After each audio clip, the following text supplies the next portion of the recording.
Hello everyone and welcome back yet again to another edition of the GSMC Fantasy Sports Podcast, brought to you as always by the GSMC Sports Network. My name is Christopher Shepard. Thank you guys yet again for tuning into today's show. It should be a fantastic midweek. Happy hump day to you all. Happy Wednesday. And for all you fantasy football heavy heads, this show is going to be for you. We start off today's show talking about kind of how to maximize the value. So if your drafts are coming up, maximizing the value specifically of your draft position, whether you're a high round draft pick or you're picking in the middle of the round, through rounds 1 through 2, I've got you covered on some of the guys who can be those value picks for you coming up. Then I'm also going to be looking at some hidden gems per round, rounds 1 through 4, and then also, I'm going to be breaking down some of the tiers in certain position groups, starting off with the QBs and running backs, and finishing off with some really deep sleepers. Those are the guys who you are probably going to be taking flyers on if you are that brave to in the latter stages of the rounds. But before we begin, as more people come into this live stream, I do want to remind all those that will be watching the show that if you do feel so inclined, this show is meant to be based around you. So please make sure to avail yourselves to the super chat, super thanks, and super stickers. All of these new uses now that we are a YouTube live show that will greatly support me, my fellow podcasters, and ultimately the network as a whole. So anything you do, whether it be leaving a message in the chat, burning question, comment, or concern, even a fantasy trade. We got a fantastic one yesterday that I analyzed for him.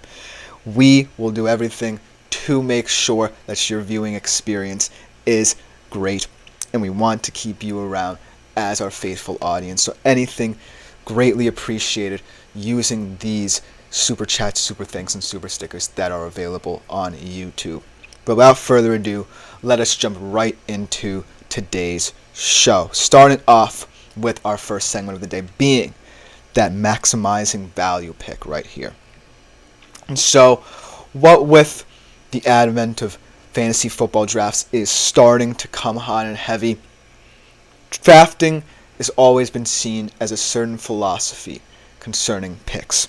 But I want to warn you that while it feels good to have, say, the number 1 pick or a pick 1 through 3 where you know it's basically chalk going forward with those picks, it's better to have a plan in terms of adding value, so it's not just, I'm picking a high-end guy who I know will be a high draft pick, but also maximizing that draft pick so I don't look silly by being the number 1 pick but not having a good team around that number 1 pick. So for rounds 1 through 2, I'm going to have you covered with some guys and with a plan, most importantly, that will set you up for success in your fantasy draft. So let's start off with the number 1 overall pick. And you should feel good if you have the number 1 overall pick, because you are probably getting the best all-purpose player in fantasy terms. Christian McCaffrey, Run CMC, the consensus favorite, obviously led fantasy in points per game last year, and in terms of running backs, 100.8 points more than any other running back in fantasy last year. That just goes to show that even, with all the talk of his injury history, whether he can stay healthy, how he's going to fit in if Brock Purdy is not living up to par, those questions quickly will fall away once you are in the number 1 draft pick. And you should take Christian McCaffrey. I think that is the easiest pick. I remember in a mock draft I did earlier, someone for some reason picked Breece Hall number 1 overall. I think that was a very silly pick just because Christian McCaffrey at the current moment is the better running back and the better choice and better value at number 1. But to each their own. But I'm telling you right now, pick 1, round 1 should be Christian McCaffrey. And then in the second round, that's where it kind of gets interesting. If you're the first pick in the second round, you have a lot available to you, and you can take many different paths. If you're someone who likes the hero running back strategy, for example, do you pounce on that second tier, which we'll talk about later, of running backs, or do you take one of the wide receivers? Because if we think about it, the wide receiver market, in my opinion, is less wide open than the running back market, because the second round is where you find the meat of the running backs. You find the Pachecos of the world, the ETNs, maybe the Henrys, even though I don't necessarily think he will be that good of a value in round 2. You get all of that in round 2, and if you're the first pick, you can kind of set the tone for the rest of the latter half of the round. So if you take a Pacheco or an ETN, I think that you're doing something clever in that you're blocking off other value running backs from falling further down in the draft, and it's a very astute move. However, if you choose to go the way of the wide receiver, and this is something I did myself in picking 2 wide receivers first, I think it's going to be very interesting to see how you evaluate the wide receivers, because there is a huge kind of drop-off, because I, going into my draft, didn't really expect to take a wide receiver, but it was kind of forced on me as I had the 5th pick, and we'll get to that in a minute as well. But it did ultimately fall the way where it made more sense to me, at the very least, to pick a wide receiver as well in round 2.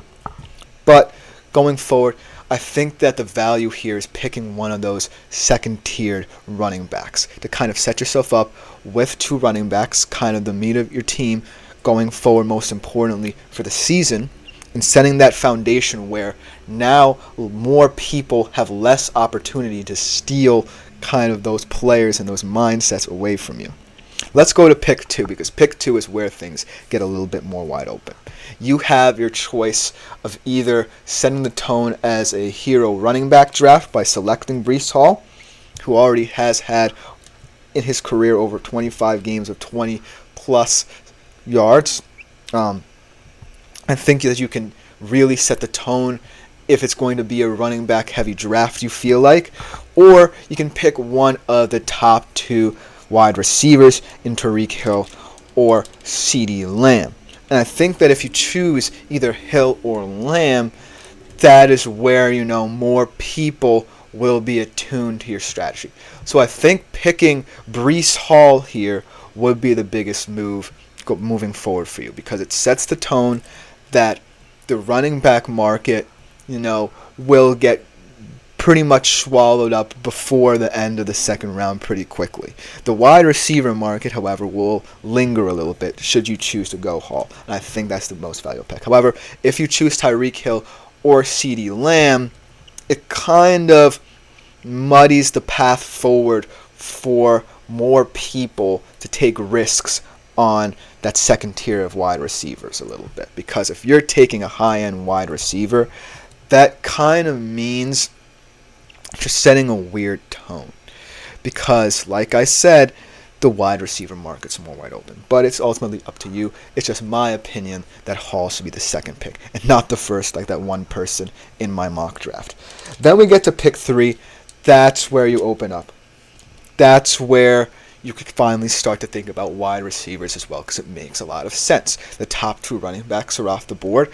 You don't necessarily want to jump the gun and take a guy kind of in the second tier of running backs just yet, so you go for a CeeDee Lamb or a Tyreek Hill. I was saying Lamb. Now that his whole contract situation is figured out and the whole holdout isn't being held over his head, I think it's safe to say that CeeDee Lamb will have a big season. He is the centerpiece of that Cowboys offense. And as pick 3, I think it makes a lot of sense. I wouldn't be surprised if Tyreek Hill goes there as well, but CeeDee Lamb will be my pick. Because I think he is more important as a whole to the Dallas Cowboys, thus creating more opportunities for target share. The question's there. And B, I just think that the Miami Dolphins are predicated on the main number 1 trait and reason why Tyreek Hill is so coveted, and that is speed. And eventually that will come back to bite them as well. I'm not as high on the Miami Dolphins as an overall fantasy team as Shep Easy's Lit Vids for Lit Kids says CeeDee not as hungry as he was, take off 200 yards and 3 tutties. I kind of disagree with that sentiment. I agree in terms of he probably won't get as much touchdown production, because I think that the Dallas Cowboys red zone offense will become more predicated on getting the ball to their tight end, Jake Ferguson. I think that as a red zone threat, Jake Ferguson is very interesting to look at. But CeeDee Lamb, I don't think it's a question of hungriness. It's just a question of necessity for the Cowboys. They knew, even though they waited as long as they did for that contract extension to come, that CeeDee Lamb was going to set the standard for them in offense. And he was going to be the most important member of that offense. That is why they locked him up before Dak. Probably, in my humble opinion. That being said, I kind of agree with the sentiment that CeeDee Lamb certainly has a lot more attention when the Cowboys open up the playbook. And this year's going to look a little bit weirder because Kellen Moore, I'm not necessarily certain how he's going to utilize Dak Prescott. He has utilized, actually I believe that the Cowboys offensive coordinator is Brian Schottenheimer, who before worked with Russell Wilson in Seattle actually, and he uses a lot of schemes that use the deep pass. And to your understanding, Shep Easy's Lit Vids for Lit Kids, you're saying the yardage is going to be a little bit more of a problem than the touchdowns. And I agree with that. But I think that the playbook is more open for CD, if that makes sense, with a more open field. When it gets to the red zone, that's the question. That's where the questions emerge, in my humble opinion, for the Cowboys offense. But fantastic comment. I like one half of it, but I can't agree with the overarching sentiment of it all. But it is a fascinating comment to contemplate. But moving along in terms of picking out names in these drafts, pick 4. That's where I think a lot of things open up. You can pick either one of Bijan Robinson, Justin Jefferson, Jamar Chase, even Tyreek Hill if he's still available. And then you can also kind of find the way to, if you do take a wide receiver, justify taking another one in the latter half, because then you have guys like Mike Evans, Chris Olave, maybe even a Michael Pittman, a Marvin Harrison Jr., even if you're that ambitious.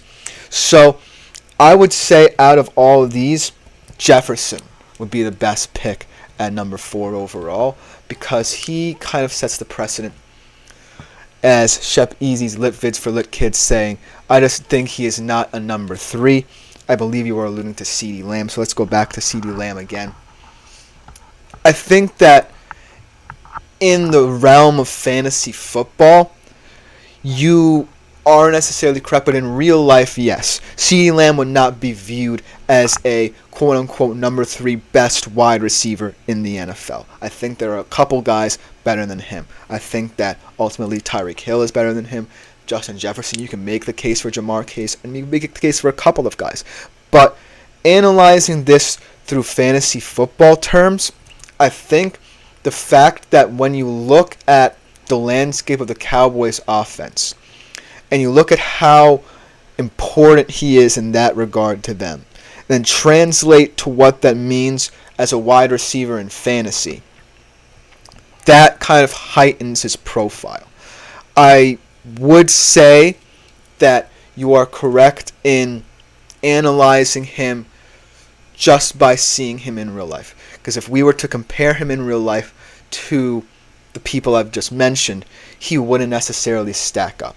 But this is fantasy we're talking about here, and I think that ultimately when you're strategizing, you kind of want to set the tone where, even though you might be questioning why CeeDee Lamb is going this high in real life, it certainly gets the gears going in your mind to prepare yourself what's to come in the latter stages of your draft. Because if he does go 3, what does that mean for the overarching wide receiver market? This is a fantastic comment because it really opens up a lot of avenues. Should CeeDee Lamb, like I said, go number 3 in most drafts? I'm not saying that anyone should pick him number 3. I'm just saying that he seems like the most likely number 3 pick. And in fantasy terms, it's because of that heightened profile that he's seen as that number 3. But that is a fantastic comment. Thank you for it, Shep Easy's Lit Vids for Lit Kids. I just want to conclude by saying if you are picking kind of in the 3 to 4, it does open up a lot if you pick a running back or a wide receiver, because then in the second round, it gives you the advantage. That should just about do it before we go, Shep Easy's Lit Vids for Lit Kids says yet again, okay, let's let Lamb go. Who else you looking at? I believe you're talking about the first round. I think in the first round, the players who I'm most comfortable outside of Lamb picking in terms of the wide receiver market are your Tyreek Hill, not CeeDee Lamb actually, Justin Jefferson, and perhaps Jamar Chase. Because those, and we'll talk about this in a later segment when we get to wide receiver tiers, those three guys are perhaps the only guys I feel comfortable saying in a wide receiver lens are the guys going forward who I would be comfortable swinging for the fences on. Because I'm not a guy who really likes the superstar wide receiver, if you catch my drift. I'm the guy who likes balance. So, for example, let me give you my top two receivers, the guys who I picked 1 and 2 respectively in back-to-back rounds. My picks were Amon-Ra St. Brown and Garrett Wilson. Those are two guys who you wouldn't necessarily call superstars, right? But they're guys who add balance to your team. They add value to your team. Amon-Ra St. Brown, he's still a fantastic wide receiver. First team All-Pro last year. Garrett Wilson, a lot of hope surrounding him if Aaron Rodgers truly can be a QB that elevates his game. So it's all about finding balance. That being said, there are some people who like that superstar level. They go for the Tyreek Hill. They go for the Justin Jefferson. It's all about how you view these guys. I view it from a sense of, okay, if I'm kind of in a position where I have to pick a wide receiver, I'm not going to swing for the fences. I want to get the most balance I can out of the position. But also I'm looking at it from a lens of, okay, if I were in, say, a position like a third or fourth pick, I could be convinced that I should take Jefferson, because I would probably look silly if not. But since I was the fifth pick, I said, okay, I can take someone like an Amon-Ra St. Brown. He's still going to get me a lot of points, and then strategize for the latter half of the draft, if that makes a lot of sense. I really like that question. Thank you for it. But that should just about do it for this segment. Thank you for the questions. Keep them coming as the show goes on. But coming up for our next segment, we're going to be looking at some hidden gems for every round through rounds 1 through 4 and some guys who you should think about for your drafts. We'll be right back after the break on the GSMC Fantasy Sports Podcast. I feel like I'm losing my mind. Is everybody in the world blind? Please, Lord, give me a sign. A sign. I feel like I'm losing my mind. Is everybody in the world blind? Please, Lord, give me a sign. A sign. I wanna be the greatest. Everybody on the fake shit. I look around and feel like everybody is the fakest. I make this every day and I'm impatient, hoping one day I blow up from the basement. Statement, the top is so vacant. I don't hear shit that I think is amazing. Waiting for my day when I'm playing sold out shows for 1,000 faces. Hey, give me that crown. Get in my way and to be put down. It ain't your place, all this my town. If I want that shit, then I'll get it right now. I'm losing it, the noose it fits. Some losing shit, a stupid myth. You choose to live or choose to dip. You choose to fight or lose your grip and lose a gift. I feel like I'm losing my mind. Is everybody in the world blind? Please, Lord, give me a sign. A sign. I feel like I'm losing my mind. Is everybody in the world blind? Hello everyone and welcome back yet again to the GSMC Fantasy Sports Podcast, brought to you as always by the GSMC Sports Network. Before we get into our second segment of today's show, I do want to remind that to all those who are viewing the show right now, if you do feel so inclined, throughout any portion of today's show, you can make yourselves available to the Super Chat, Super Thanks, and Super Stickers features on YouTube, and you can become a part of the show. We've already got some fantastic interaction from our first segment, so I want to keep it going. This is a very fantasy-heavy show, so I do appreciate that sentiment. We are going to stick with this little graphic right here and talk about some hidden gems for our second segment in each round. Now, we've already talked about how to maximize the value of wherever you are drafting. This segment is more about how to interpret the goings-on of the draft, the future of your draft, through the hidden value within it. We talked about some of these guys in this other segments, so this is kind of a reiteration, but these are the guys who I believe will be a hidden gem for you wherever you are picking through rounds 1 through 4, which should be a good setup for you because those are the big rounds where you're building the meat of your team. So without further ado, let's jump right into it. Starting off in round 1, we talked about this guy before. It's Bijan Robinson. Bijan Robinson, everyone was clamoring last year for him to get more usage, but to no avail. Raheem Morris saying this year that Bijan Robinson will get more usage in the system. Last year, Arthur Smith kind of built like this weird thing between him and Tyler Algier. He did have a decent year, had a lot of good scrimmage yards, but this year in a new-look offense with Kirk Cousins leading the way, but with all these young weapons hungry and ready to go, Bijan, out of all of them, looks like the best one for your fantasy team, especially in round 1 when you are kind of in the middle of the pack, like I said, because we already know who pick 1, who pick 2, and maybe even who pick 3 is. But after that, it's really up to you to write your own path in terms of how the fantasy draft goes. And if you pick Bijan Robinson, I think that it will set forth this massive wave of panic in terms of, okay, how am I going to analyze the next tier of running backs that are going to be off the board? And so picking Bijan Robinson really sets a precedent because he's also someone, A, who's young, B, who has raw potential and isn't necessarily someone who's solidified as a superstar. So you really are taking that risk. And B, it also sets up a way for you to either stick with a plan, because if you pick Bijan Robinson, that could go along with the lines of a hero running back plan for you. But also, it could lead you to do many divergent things because Bijan also has a lot of upside receiving. And so you might want to pick a receiver next, because if you think Bijan adds value receiving, then you may wait to take another running back. So Bijan certainly adds a lot of value to your draft, and it certainly adds a lot of value to what your draft will look like in return. Then in round 2, this guy is a guy who I picked up myself. A lot of chatter, both positive and negative, have been surrounding him, especially in fantasy terms. But ultimately, I think that he will have a fantastic season.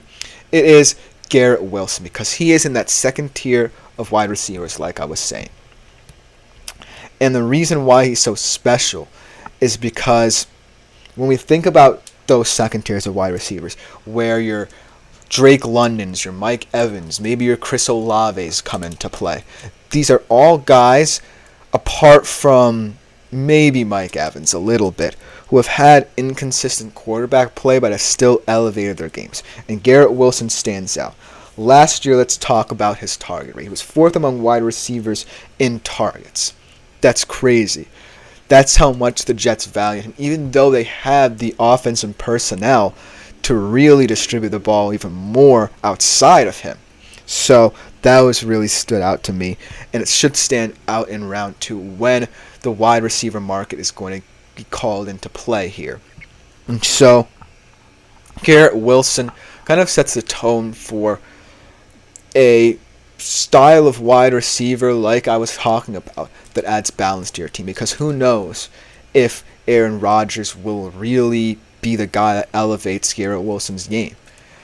This offense is really going to go how Aaron Rodgers goes, and if he's not up to par, then perhaps this pick will look silly, and perhaps me telling you this will look silly.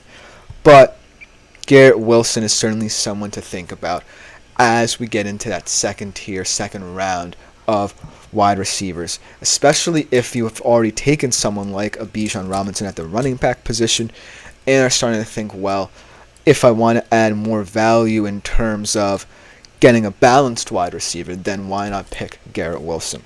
Then in round 3, another wide receiver who I really like, who I also mentioned in this kind of chat with you, Mike Evans. Mike Evans may not even fall to round 3. That's how good I think he is. But because of his age, perhaps because of these new exciting young receivers with new quarterbacks, perhaps he will fall to round 3. but he's still a paragon of consistency. He was still 10th in fantasy points in his age 30 season. He is someone who just adds value to wherever he goes. And I think about him in terms of not just age, but how he profiles in the Bucs offense, right? Because when I think of the Bucs offense, they certainly profile as one that's very balanced as well. But that being said, Mike Evans is still the most consistent target in that system. And so when I think about the broader landscape of the drafts, if you're in round 3 and you have already selected either a running back or wide receiver, and B 2 running backs, now you really got to start thinking, okay, now I have to take a chance on a wide receiver. And you don't want to get into that panic mode.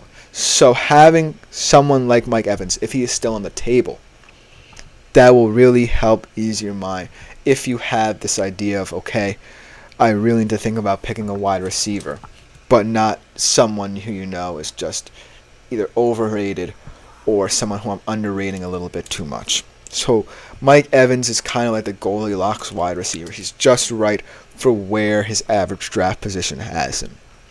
And then for round 4, this is a guy who might get a little bit of skepticism, might get a little bit of criticism. But I think that in round 4, when the bets are off in your fantasy drafts, you're kind of thinking about, okay, you already have your top skill position set. You probably already have a wide receiver. So why not get a guy who just could be consistency and could be a surprise? Because this is where sometimes you find the most value out of surprises than any other round in the draft, and that is Alvin Kamara. Now, he's in his age 29 season right now. He is getting up there in age, well, with the Henrys of the world. But last year was still 3rd amongst running backs in fantasy points per game, and he has been top 5 amongst running backs in terms of targets throughout all of the 7 seasons he's played in the league. And so Alvin Kamara, to me, just adds a lot of value, A, because much like any wide receiver, he has an inconsistent quarterback, and B, he makes a lot of sense for that either flex or first bench position if you've already selected your 2 running backs. As T-Money says, I'm back with another trade. I need your opinion. Yesterday, T-Money brought up a trade in the chat, so I'll be glad to offer you any trade advice. So hit me right away, my friend, and we'll get to that. But for now, let's talk about Kamara. Kamara is someone who I feel like is going to be someone who is a safe pick. He's not going to be a guy who breaks the internet with the pick. A lot of people will be surprised by it, but he's a safe pick if you already have your kind of stability set for your draft. Now, in order to really understand the overarching sentiment of what this means in rounds 1 through 4, if all of these players are picked according to their draft position, you really have to understand what you want to do and what other people are thinking you will do based off your draft slot. It's all about the chess game here, because if you're picking in the middle of the round, will already have known what has happened, and it's already set in stone what's happened, as the trade from T-Money has come in. He has said a 10-man PPR. He has, I believe this is his team, he has Christian McCaffrey, James Conner, Drake London, Ayuk, Sam Laporta, Amari Cooper, and Xavier Worthy. And he's saying, should I trade Conner, Ayuk, and Cooper for Pittman and Josh Jacobs, and I'll start Palmer in my flex? And I believe that is Joshua Palmer that he is talking about. So yesterday, he had a trade where I believe it was Conner, London, and Laporta for a bunch of NFC East guys, and Saquon, A.J. Brown, and Jake Ferguson, if I'm not mistaken. And this time around, you are asking to trade Conner, Ayuk, and Cooper for Pittman and Josh Jacobs. and starting Joshua Palmer in your flex. Let's talk about the Joshua Palmer in the flex for a little bit. I think you need to let go of Joshua Palmer because you need to find someone who will add value to your flex spot. And Joshua Palmer, as much as I like him, he probably profiles as the wide receiver 1 in the Los Angeles Chargers system. I just think that Jim Harbaugh will not have him, will focus on passing the ball. And so I think that you might need to go out, find someone on the waiver wire to replace Josh Palmer. Release him. Getting to the trade. Connor, we talked about yesterday. An interesting profile. Like you said, Connor was a top 5 running back when Kyler Murray was healthy. Brandon Ayuk, the guy who everyone's been talking about this offseason. If he stays with the San Francisco 49ers, I think he will actually be a very productive wide receiver, even though they have a wealth of talent at their disposal there. And then Amari Cooper. Amari Cooper is also someone who's gotten a lot of controversy because he's getting older, and a Brown system that, wants to center around Deshaun Watson getting better. I don't think that Amari Cooper's the answer there. So, in this trade, Ayuk and Cooper, I really like that you are thinking of getting rid of them. But James Conner is where this kind of throws me off because I think that Conner is a good piece. Looks like a very young team. You have London, Laporta, and Worthy, so you have a lot of young pieces here. And then in return, getting Pittman and Josh Jacobs. Michael Pittman Jr., let's talk about him for a little bit. I really think that this year is going to be crucial for him because Anthony Richardson is going to need someone at the wide receiver 1 position. That being said, since Anthony Richardson is such a versatile, volatile quarterback, I'm not sure how Michael Pittman, who doesn't necessarily profile as a true wide receiver 1, and his stats in terms of route running haven't necessarily shown that to this point, is going to fit that profile. And then Josh Jacobs moving to Green Bay. Yes, I like that move, and I think it will kind of create pastures anew for him, getting out of whatever tension was happening in Las Vegas. But if you look at the Packers, even under Matt LaFleur, going back to the Mike McCarthy era, they haven't really had that many running backs who have gotten that many touches. And so this time around, I'm also dissuading you from this trade because even though Ayuk and Cooper, yes, are players who you should think about getting rid of, I still think Pittman and Josh Jacobs are in very, very tough situations in terms of how their offensive profile and setup. That right now, if you were to take Connor out of the equation, maybe I'll be comfortable with it. But with the profile of your overarching team, your youth in this team, the London, who's profiling to probably get the most targets he's ever had, Sam Laporta, still the tight end 1 no matter how bad of a tight end 1 season it was last year. Xavier Worthy can add a lot of depth for you, even dropping him down to the flex position. A great gadget guy who will be used in so many different ways in both the Chiefs' offense and maybe even in special teams. I think that this trade as well you might want to shy away from. Thank you for giving me this trade analysis, T-Money. You have been the man in terms of asking for trade advice. I hope that this is helping you in many different ways. That being said, we are going to take a quick break. Before we go to quick break, he has another presentation here. T-Money saying, what if I try to change it to A.J. Brown and K9 Kenneth Walker?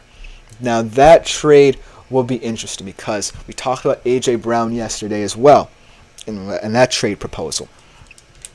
A.J. Brown, yes, in the Philadelphia Eagles offense kind of goes under the radar, but I think that this year will be all about getting Jalen Hurts comfortable, and A.J. Brown is more of a deep threat quarterback, even though he is a wide receiver 1. And then Kenneth Walker, I actually do like Kenneth Walker, and it's not just my Seattle Seahawks bias, but he also is someone who last year, even though Seattle has always been a rushing team, he did not profile as that. So I think that if you try to change that to A.J. Brown and K9, then it will make a little bit more sense because the risk won't be as big. And I think that it's kind of more like for like. But keep Connor. That's my advice to you because I think Connor is a very interesting pick. So I think that if you trade out Ayuk and Cooper for A.J. Brown and K9. I think that would be a trade where you're in business here, and I think that you would be the winner of that trade. So thank you yet again, Team Money, for offering up your trades. I think it's really not only helping me to interpret someone else's fantasy team, but others as well as they try to answer questions about theirs. So thank you for that input. But we do have to take a quick break right now. Coming up after this quick break, we're going to be talking about the QB situation, the QB market. In terms of the QB market, QB tiers, where all these players will end up going. So we'll be right back to talk about that after this quick break. Looking for your daily fix of sports talk without having to pay for it? GSMC Sports Network is available on YouTube. Just search GSMC Sports Network. Get your fix of daily sports talk shows on YouTube, absolutely free. NFL, college football, NBA, MLB, MMA, UFC, fantasy football, and so much more. GSMC Sports Network has shows running all day long, with new sports shows starting every 2 hours. Just like on your favorite cable sports channel, except GSMC Sports Network is absolutely free. Just search. Hello, everyone, and welcome back to the GSMC Fantasy Sports Podcast. I hope you liked our first two segments. I know I did. Well, with all the comments coming in, thank you again to my man, Team Money, for all his trades, giving me an opportunity to analyze someone else's team instead of my own. So thank you for that. Keep it coming if you have any more. But we're getting into our third segment of today's show. We're going to be talking about QB tiers. It's been the big thing right now in terms of how to decipher the QB market.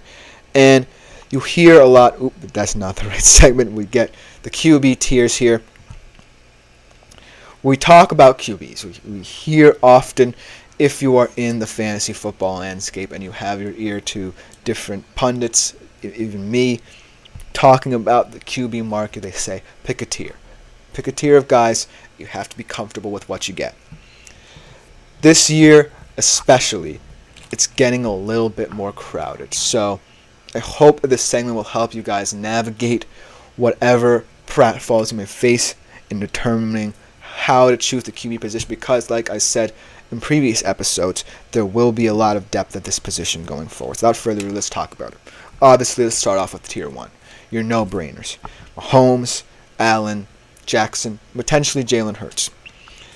And I want to do something fun here where I say the guy who I think will drop out of this category and drop down a tier, and the guy who I think will cement his status, since it's tier 1, cement his status.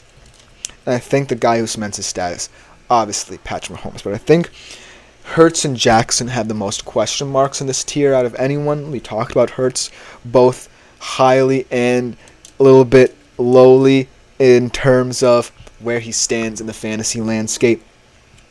But he only spent 3 weeks outside of this kind of top 4 in terms of running backs. That's pretty impressive. And Jackson as well, averaging 22.2 fantasy points per game over his past 5 seasons in the league. It was really tough. But I think at the end of the day, Jackson just adds a little bit more value, in my opinion.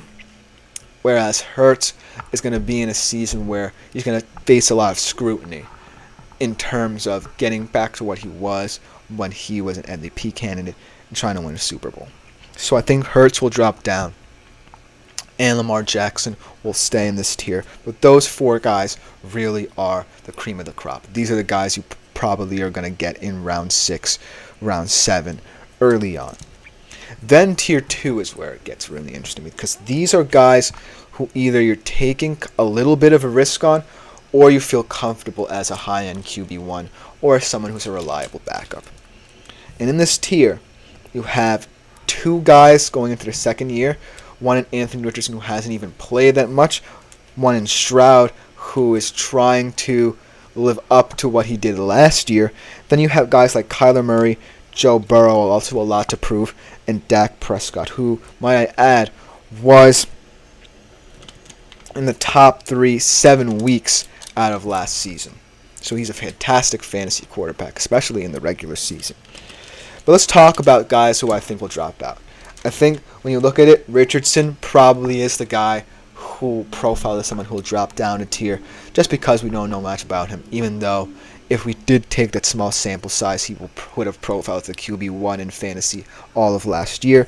And then we look at a guy like Joe Burrow, who also might drop down a tier if that wrist injury affects him early and often. But at the end of the day, I think he's safe. Another guy who I think might drop down a tier is Dak Prescott. What's up with him? I think that he is going to be a guy who a lot of people are looking at, especially early on in the regular season, because that was when he was at the peak of his powers last year. But this year, I think that we're going to view him through a different lens. A, if he doesn't get that contract extension, and B, if he doesn't really focus on anyone outside of CeeDee Lamb, even though, the Cowboys place a lot of emphasis on CeeDee Lamb. And this really is a prove-it season, even though last year kind of felt more like it for Dak Prescott. So he has a huge chance to either cement his status as a Tier 2 guy for the future, for wherever he ends up, even if he's not a Cowboy, or, see him drop down a little. The guy who I'm most excited about in this tier is Kyler Murray. I think a lot of people are undervaluing him. This is a guy who you might be able to get in rounds 9 through 10 even, and it will be a high-value pick. This guy was made for fantasy football. Coming back from an injury, I think that he will be very effective. Then, let's talk about Tier 3. These are the low-end QB1s. These are still guys who you will probably be happy with starting, but also guys who profile as reliable backups, or even in super flex leagues, where you start to really think about 2 QB setups. That's where you are. Love, Purdy, and shockingly, Jaden Daniels. Love was a top 10 QB last year, so out of all of these guys, he profiles as someone, but I still want to see more than one season out of him, even though, he was second in touchdown passing only to Dak. And then, Brock Purdy, what can we say about him? A system QB. He's not that exciting, right? But he is someone who just profiles as a steady presence at the QB position. He's not the most sexy of picks, let's be real, but he is someone. I have him on my fantasy team, and I hope for the best for him because I want him to do well for my fantasy sake. But at the end of the day, he's just someone who's a safe pair of hands. And then Jaden Daniels, this is a weird one. I think that he has the opportunity to either rise up or drastically go down this list of tiers here, because I would have thought Caleb Williams would be considered the rookie out of anyone in this class to be in this third tier. But right now, you have Jaden Daniels, who, while he definitely has a sneaky good group of weapons, he has Terry McLaurin, Jahan Dotson, Austin Eckler, and Brian Robinson Jr. in that backfield. I really think that he still has a point to prove. And Dan Quinn is more of a defensive-minded coach, so we're going to have to see how that all works out. And then you have Aaron Rodgers as well in this tier. I don't think he deserves to be in this tier. I'm sorry, Aaron Rodgers fans, but a 40-year-old guy going into a season where he's coming off an Achilles tear, asked to do too much for what people are calling a premature Super Bowl contender, I just don't see it. I'm sorry, Jets fans. I'm sorry, Aaron Rodgers fans, but at this point in time, he just doesn't profile as a fantasy QB. He just doesn't profile as a guy who I would be comfortable with starting week in, week out. And so he also, I'm going to keep an eye on in terms of dropping out of this tier. But then you get to tier 4. This is where Superflex leagues, if you are in a Superflex league, this will come into play because these are your guys who are either your high-end QB2s or guys you put in that flex position. And those are your Trevor Lawrences, Caleb Williams, finally, your Jared Goffs, and your Kirk Cousins. This is an interesting group of players because you have a rookie, you have another kind of guy who profiles like a Brock Purdy in that he has players, weapons at his disposal so that he doesn't necessarily have to do too much. You have Kirk Cousins in a new home with an exciting young offense. And then Trevor Lawrence, who definitely has a point to prove, but I don't necessarily think it's his entire fault in him not progressing as people thought he would. And so this tier is kind of weird because in a normal fantasy draft, let's say in a 12-man league, not a super flex league, just a regular run-of-the-mill 12-man league, these quarterbacks will be highly coveted. But if I look at the larger landscape of things, these are guys who I also think have an element of risk to them. What if the whole Cousins experiment doesn't work? What if, for some reason, a piece on that Lions offense gets injured and Jared Goff starts to panic a little bit? What if, the whole Caleb Williams project doesn't work either? And also, I'm not as high on Trevor Lawrence as other people are. So this is where you start to see more and more questions emerge about these guys in this tier than ever. And to close it out, these are your really back-end QB3s, your Herberts, your Tuas, your Staffords, your Watsons, Geno Smith, and Mayfield. These are all guys, though, who I think very highly of, and I don't think that they should be considered that low should they not really pan out in terms of fantasy. Looking at someone like Justin Herbert, obviously I think he's just in this tier because of the Jim Harbaugh hire. He's not going to be throwing as deep as often, and he certainly does not have the wide receiver room to really compensate for that. I think that Tua is definitely interesting being in this tier because a lot of people will think more highly of him, maybe even overrate him as a tier 3. I know I kind of did, as he is my backup quarterback for this season, but I still think what with all the weapons at his disposal and the variability of that Dolphins offense, he has a very good chance to at least rise up to that tier 3 in my humble opinion. And then you look at a Matthew Stafford. Obviously, he also is getting up there in age. And the Rams offense, I really like Cooper Kupp. I really like Puka Nacua, breaking records left and right. Hopefully, he sustains that in his sophomore season in the NFL. But at the end of the day, Stafford is the question mark there. Because how long can he keep this up? How long can he consistently be delivering 3,000-yard seasons left and right? And I don't know the answer to that. And then you get to Deshaun Watson, who's always going to be controversial. Because he's also a quarterback where everything's on him. I feel like the Browns offense, yes, the O-line is banged up.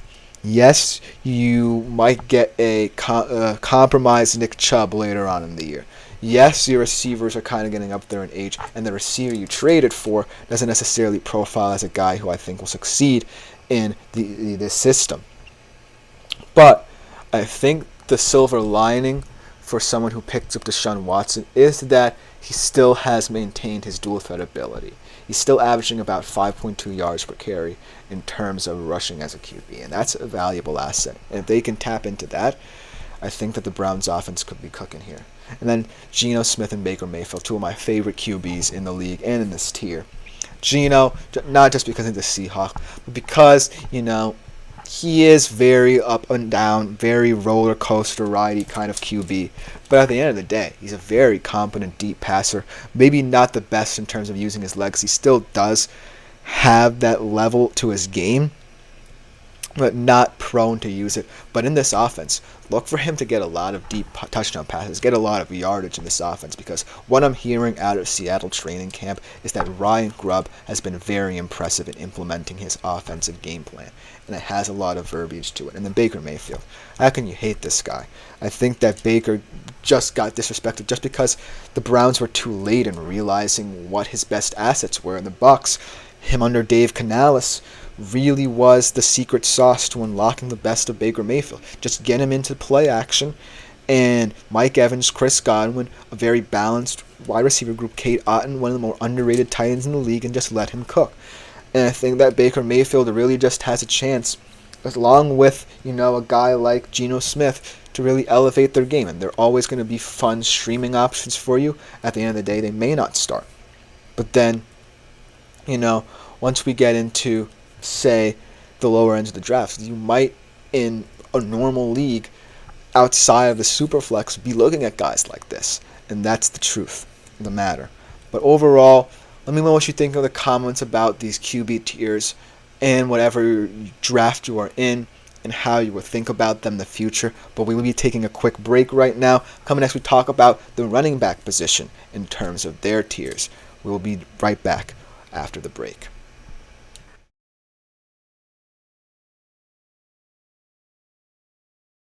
For the best and latest podcasts available anywhere, go to the podcast app on your cell phone and type in GSMC. to access free content-rich podcasts on health and wellness, book reviews, sports, entertainment, relationships, social media, movies, technology, finance, and even weird news. Subscribe and download the GSMC Podcast Network's family of shows, available everywhere podcasts.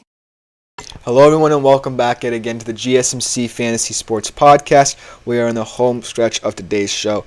In our fourth segment, we will be continuing with this theme of tiers and we're looking at the running backs.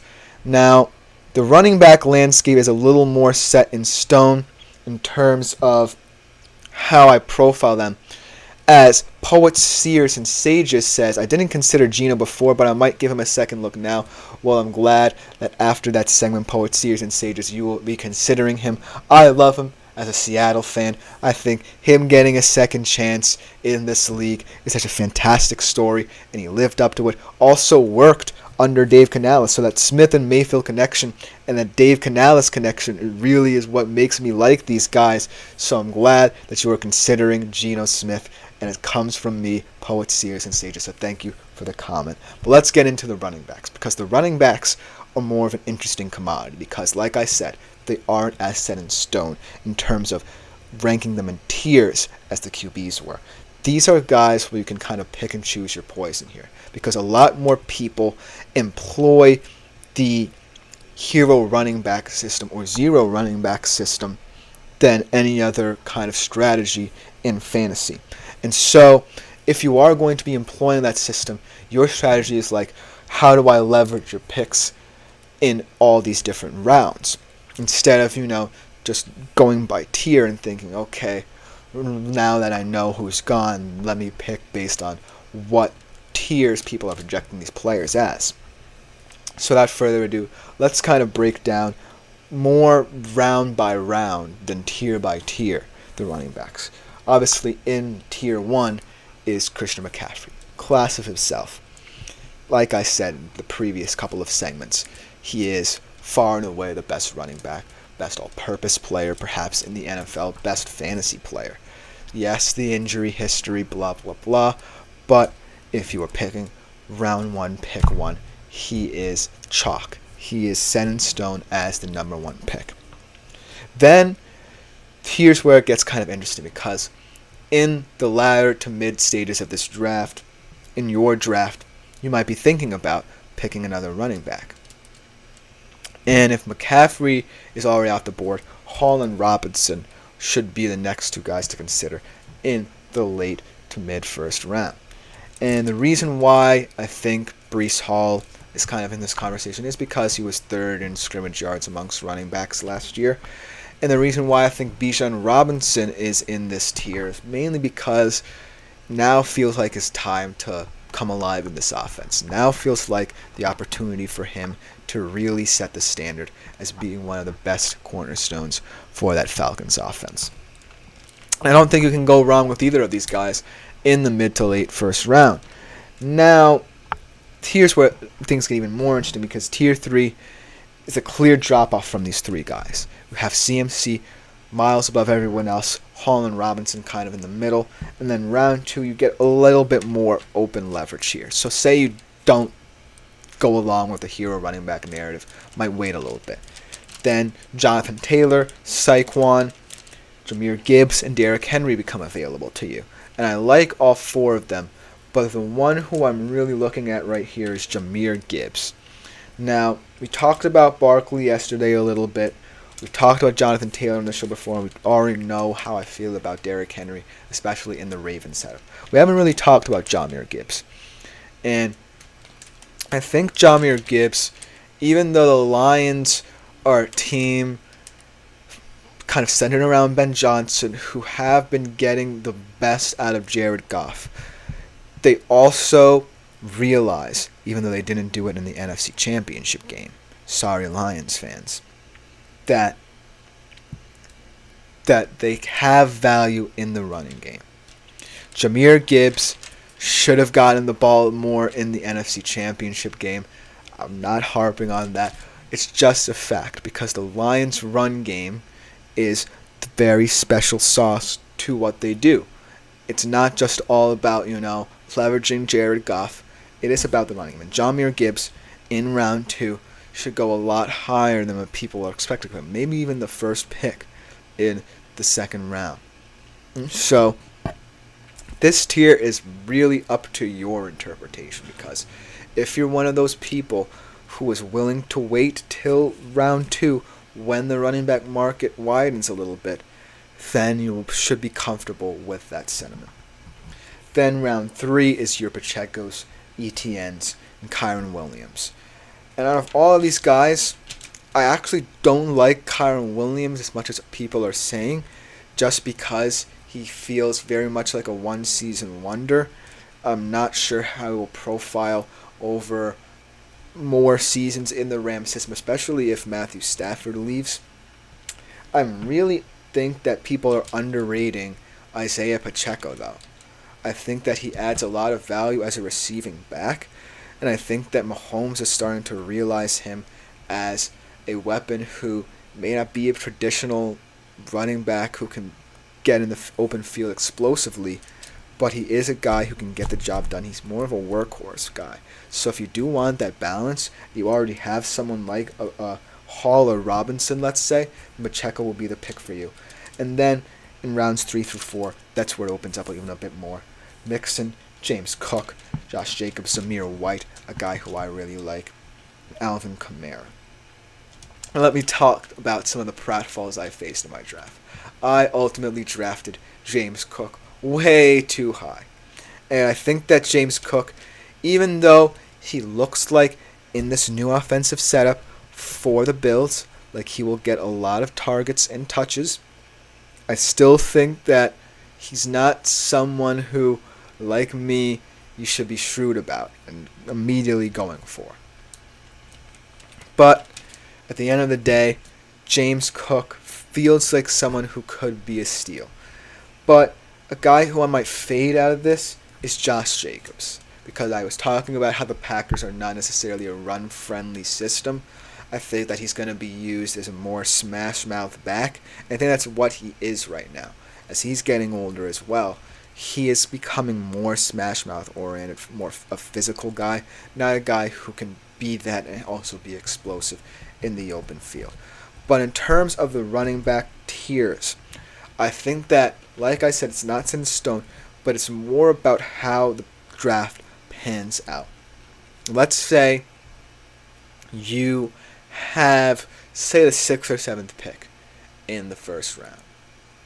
That means that you've already known what has happened before. You know what chalk picks have already happened, and now you can really focus on setting the future tone of the draft.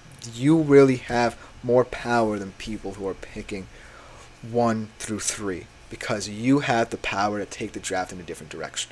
If you see someone's picking, say, Justin Jefferson or Amon-Ra St. Brown, you can be like, hey, I want to continue this running back list. Let me pick a running back here. Let me see if it makes sense for me to pick either Taylor or Barkley as Parker Bledsoe comes into the comments with another trade. I love this. I love this narrative right here. Should I take this trade? I get Achane, DK, Devontae Smith for JT, I believe that is Jonathan Taylor, Mike Evans, Dak, and Curtis Samuel. So this is an interesting trade because it has a lot of elements within it. So on your team, you have Jonathan Taylor, Mike Evans, Dak Prescott, and Curtis Samuel, and you get Richardson. Okay, I was wondering who AR was. So a 4-player swap right here. And then you, in return, get Achane, Richardson, Devontae Smith. This is a weird one, in my opinion. Because Anthony Richardson for Dak. Let's start off with the quarterback. These are guys who are really weird in terms of how I project them both. Because Dak is someone who I really liked early on in the regular season last year. He is a regular season guy, and he seems like he profiles, but that contract situation really is holding me back. And that whole narrative about how they feel like CeeDee Lamb is so important that they both waited and gave him the extension even before Dak began his own talks. That kind of gives me pause about him. Then let's go to the wide receivers you get. You get DK and Devontae Smith, and you are giving up Mike Evans and Curtis Samuel. We haven't really talked about DK on this show a lot. I like him. He's more of a late round guy, but he is one of those guys who I value in terms of balance, and I love preaching balance. So I like that. You lose Mike Evans and Curtis Samuel. We talked about Mike Evans, how consistent he could be, but if you're giving up Curtis Samuel, who I don't think will profile as highly on the Bills, I think that is someone that is a part of the trade that I think you are winning in getting DK and Devontae Smith. And then the running backs. Achane for Jonathan Taylor. I actually do not like Devin Achane, and here's why. I just don't like how the Miami Dolphins approach the use of speed. And I know it sounds weird because it's the thing that people expect them to get the most wins from, but if you have so many speedy players, the question becomes, okay, how do you divvy up the touches, the targets? And Devon Achane, let's remember, was a rookie last year, really came out of nowhere, and probably will not profile as someone who can keep up that level of stats. And Jonathan Taylor, I think, has a lot of hope and optimism for this season on the other hand. So I think this part of the trade is where I'm saying get rid of the Achane and JT part. But if we're just looking at DK, Richardson, and Devontae Smith for Mike Evans, Dak, and Curtis Samuel, that's an interesting part of the trade. Now, I think the whole question is about whether or not you feel Anthony Richardson will actually be better than Dak, because that takes a lot out of the trade as well. But I think that if you trade 3 out of those 3, then that's the most value. So thank you again, Parker Bledsoe. Very interesting trade because it's a 4-player trade. A lot of difficult narratives here, comparing and contrasting different positions and how you feel in terms of value. So thank you yet again for this. It was very helpful. I think that this trade will take us to the break, but keep them coming for our last segment. Our last segment will be talking about really, really deep sleepers. If you are someone who is willing to take a flyer on somebody, this segment is for you. We'll be back to conclude the show with that after this short break.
Welcome back, everybody, to the final segment of today's edition of the GSMC Fantasy Sports Podcast. Hope you guys enjoyed the show. I know I have. Thank you guys yet again in the comments, especially those. Shout out to Team Money and Parker Bledsoe, who have offered up some trades for me to analyze. I love analyzing those trades. Hopefully, I have given you some decent advice going forward to help you out with those trades. I greatly appreciate it. Keep them coming if you want for me to analyze your comments. I greatly appreciate it. The show and the network will as well in turn. But our final segment of today's show will be concerning very, very deep sleepers. I'm not talking about guys who I've talked about before. It's Amir Whites and things like that.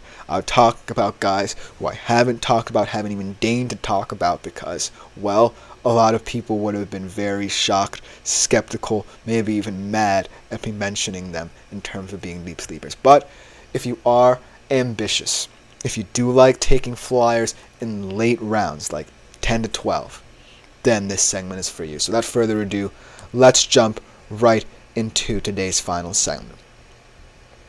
And let's start off with a quarterback who has been getting a lot of buzz this offseason and is in a situation that is very weird. We don't often see it.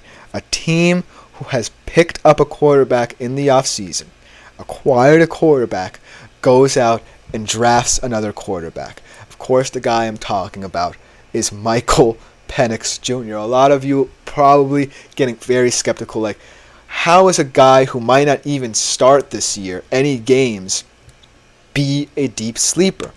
Well, here's why. Michael Penix. You can talk about all the caveats here. You can talk about his age, even being the fact that he might not even start until he's 28 years old because he's 24 now. But should Kirk Cousins, who, mind you, is coming back from an ACL injury, either not live up to expectations or re-aggravate the injury, then someone needs to step up, and Michael Penix Jr., I believe, is competent enough to do that. Throughout his college career, yes, he himself has had a lot of injuries. Torn ACL at Indiana, knee problems at Washington. But he's played 48 games, averaging 12 games a season in college in 6 seasons, and 67 touchdowns. So, that level of consistency, that level of experience at the college level, translating it to the NFL, translating it to a team that really is in a bind right here, that really might need Michael Penix Jr. should Kirk Cousins either show his age, not live up to expectations, re-aggravate the injury, what have you, might need that contingency plan in place. Michael Penix Jr. could add some value. He's a guy that you might not take in the draft, might not even stream for the first couple of weeks of the season because obviously Kirk will be playing. But when it gets to the end of the season and either the Falcons are playing out the string or, Michael Penix Jr. has somehow won the job, I think that he is someone you might have to look at. And even in fantasy football drafts, there are some people who might take someone like a Michael Penix or a backup quarterback. And if you are one of those people, I'm not stopping you from picking him up. I feel like he's an interesting commodity this season. So, that being said, look out for him if in drafts you are that ambitious or as a streaming option later in the season. But another QB, a guy who does have more to prove than Michael Penix Jr. this season because he's going into his second season, highly underwhelming first season. But with a new coordinator, a guy we talked about, Dave Canales, working his magic with QBs, this guy seems primed and ready to go to have a big sophomore jump this season, and that is Bryce Young.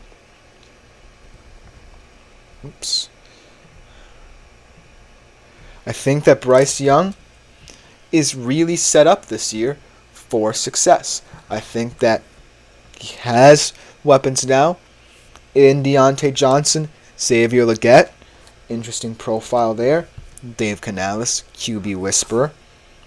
And he has depth on the offensive line, so he doesn't necessarily have to, scramble as much in Robert Hunt and Damian Lewis. And so, what with them trying to paper over the cracks, and I think doing it to some effect, I hope, for his sake, Bryce Young is starting to become a more and more appealing fantasy option. Because at the end of the day, he still will have his legs as a use. But the problem was, he didn't have, the offensive line to protect him and bolster his ability furthermore to run the ball effectively, or B, have the weapons at the wide receiver and tight end position around him to fully trust. And this year, they're trying to build that. And Xavier Legette, he's perhaps my favorite wide receiver who's not named either Xavier Worthy or Marvin Harrison in this draft. I think that he has excellent body control. He can run vertical routes fantastic IQ, can contort his body to catch the ball in many different ways. And I think he profiles as someone who Bryce Young will have a lot of fun with. And Deontay Johnson is a nice little speedy option. Helps mitigate for, the deficiencies of guys like Adam Thielen. And hopefully Jonathan Mingo can get going here. But overall, the profile of this Panthers offense is starting to become more promising than it was last year. And, like I say, it can't get any worse, can it? So Bryce Young can be someone who you also might not draft immediately, but might be able to stream later on in the season. A high value pick there. Then let's go into more position players, because as we get into the season, position players will find themselves on the waiver wire. You might be thinking about picking one up should your own running backs, wide receivers, what have you, not be performing. And these guys will certainly almost always be available on the waiver wire. And I like them as well in the flex position if you do so draft them. Let's start off with a guy who my dad might like. Shout out to my father if he is watching. Bo Melton. My dad, will have mixed feelings about him because he is a Rutgers guy, but he plays for his rival team. But Bo Melton is an interesting proposition because I look at this Packers wide receiver room and I look at how young and youthful it is. The youngest in the NFL still. I think about how Matt LaFleur is going to incorporate all of these players, make sure that everyone's happy in the system, and analyze, most importantly, what traits in what positions of the field matter the most. And Bo Melton profile is someone who's very interesting. I think that at the end of the day, he's not always going to be the best performer because I still think, Jaden Reed will probably eventually profile as a wide receiver one. I like Wicks kind of as, that slot receiver, and then maybe a guy like Malik Heath will break out as a red zone or vertical threat or something of that nature. Romeo Doubs as well. But Bo Melton is always going to be a sneaky good guy. For example, in Week 17, he had a 22.5 fantasy point performance on 105 yards. That's a solid example of someone who later in the season had a game like that you may not have known about and could have picked up should you have felt like your receivers were struggling. And so you always have to play the chess game. Be aware of the waiver wire. Be aware of guys like Bo Melton, especially on a Packers team that doesn't necessarily have their mindset on, wide receivers and how they profile. So Bo Melton is going to be a sneaky little guy. Then the last guy is a guy who I really like.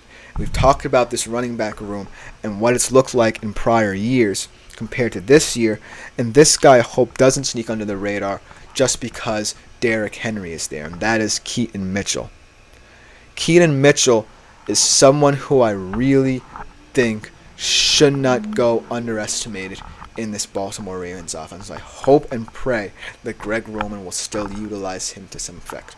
Because when I think about the Baltimore Ravens and I think about what their running back room has looked like in recent years, I've really loved their committee approach, focused around guys who can really bring out the best and supplement. As we get a tip from my mom, Meryl Shepard, shout out to her, $3 US, thank you. But we continue with the show here. Keaton Mitchell profiles as someone who represents that committee approach. Represents someone who is going to be not potentially the number one guy, because that's Derrick Henry right now, unfortunately, in my humble opinion. But he is someone who brings that explosive factor, could be a red zone factor. And interesting stat about him, the 26% of attempts that he did get last year, 26% of them were 10-yard gains. And he is someone who I just don't think the Ravens have to let fall to the wayside just because Derrick Henry is here. And in all reality, he could have been the starting quarterback this year, and I would have been fine with it, just because of how effective he can be in terms of how the offense is supplemented around Lamar Jackson. Because at the end of the day, Lamar Jackson, no matter how he profiles, is a dual threat guy who really likes RPOs, really likes to spread offense, and really will have a lot of open lanes no matter who is at running back, because that's how they set up their offense. But Keenan Mitchell is someone who can be a home run stream pick in later rounds should he, get more opportunities. What if Derrick Henry goes down? Then Keenan Mitchell can finally step into that role that I feel like he deserved. But let me know what you think in the comments. Even though we are winding down in showtime, we might get a little more time here. But those 4 guys, those are my deepest of sleepers. These are guys who you might not even draft or consider drafting, but could in the future be guys who you might A, stream, or B, find on the waiver wire later in the season, and they will find success for you and your team. That will just about do it for today's edition of the show. Thank you to all who have contributed in the comments. Thank you to all those who have tipped in the comments as well. Shout out to you, Mom. Also, reminder that you should like, follow, and subscribe to the show on the network if you do feel so inclined. It's not just about comments. It's about getting a bigger brand for the network. We appreciate everything you do for us. Also, follow us on social media so you can look at some short content. We have a lot of shorts explaining what's going on in our shows. Be sure to check out my fellow podcasters as well. All of them are crushing it right now. Fantastic shows, fantastic content, all found in the GSMC Sports Network. But this has been the GSMC Fantasy Sports Podcast. I have been Chris Shepard. Thank you all for tuning in. We'll be back better than ever tomorrow. Thank you. Peace out.